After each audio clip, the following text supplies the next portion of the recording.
Hoje nós vamos mergulhar numa das passagens mais fundamentais de todo o Evangelho. Mateus capítulo 5, versículos de 17 a 19. A gente está bem no coração do Sermão da Montanha, que Santo Agostinho dizia ser a medida perfeita da vida cristã. Vamos entender o que Jesus quis dizer de verdade sobre a lei. Pois é, a passagem já começa encarando uma dúvida que muita gente tem, né? Aquela aparente tensão entre o Antigo e o Novo Testamento. Então, a pergunta que vai guiar nossa análise é exatamente esta. Será que Jesus veio para cancelar a lei de Moisés e tudo que os profetas ensinaram? A resposta de Cristo é direta e já nos apresenta o primeiro conceito-chave daqui, a ideia de cumprimento. E olha, cumprimento é algo muito, mas muito diferente de abolição. O próprio Senhor, com todas as letras, desfaz qualquer ideia de ruptura. Ele afirma que não veio para destruir o que já tinha sido revelado, mas para levar tudo à sua perfeição máxima. Ele está corrigindo um mal-entendido que provavelmente já existia entre quem o ouvia. E quando a gente olha para as palavras no grego original, a coisa fica ainda mais clara. Abolir vem de kataleio, que significa demolir, destruir um prédio, por exemplo. Já cumprir vem de pleroo, que significa completar, encher, levar à plenitude. A imagem é fantástica. Jesus não veio para derrubar os alicerces, mas para construir o edifício completo em cima deles. Santo Ireneu, um dos grandes padres da Igreja, entendeu isso perfeitamente. Ele explica que Cristo não jogou fora os mandamentos, mas os aprofundou. Ele os trouxe para dentro do coração. Ou seja, a nova lei não substitui a antiga, ela eleva a antiga a um novo nível. E como é que isso funciona na prática? Vamos ver. A lei antiga proibia o ato externo, o homicídio. Já a nova lei de Cristo vai na raiz do problema, ela proíbe a raiva dentro do coração. A mesma lógica vale para o adultério. A proibição não é mais só sobre o ato físico, mas se expande para o desejo interior, para o olhar de cobiça. O foco muda do que a gente faz para quem a gente é por dentro. E aí vem Santo Agostinho e resume tudo de uma forma brilhante. Ele diz que Cristo cumpre a lei de duas maneiras.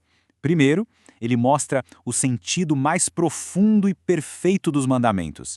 E segundo, o que é crucial, ele nos dá a graça, aquela força divina interior para que a gente seja capaz de viver essa perfeição. Agora vamos para a segunda ideia, que aprofunda ainda mais isso. O Senhor agora vai falar da permanência de cada detalhe da lei. Olha, aqui a coisa fica muito séria. Jesus faz uma declaração solene. Ele usa uma imagem cósmica, antes que o céu e a terra deixarem de existir. Tudo isso para garantir a validade eterna de cada mínimo detalhe da lei. Nada vai ser perdido até que tudo encontre seu propósito final nele. E a atenção aos detalhes aqui é impressionante. Quando Jesus fala de uma só letra ou vírgula, ele está se referindo ao iota, que é a menor letra do alfabeto hebraico, e ao til, que é um tracinho minúsculo que serve para diferenciar uma letra da outra. O ponto é, nem o menor detalhe da palavra de Deus é por acaso ou pode ser descartado. E o que isso nos ensina?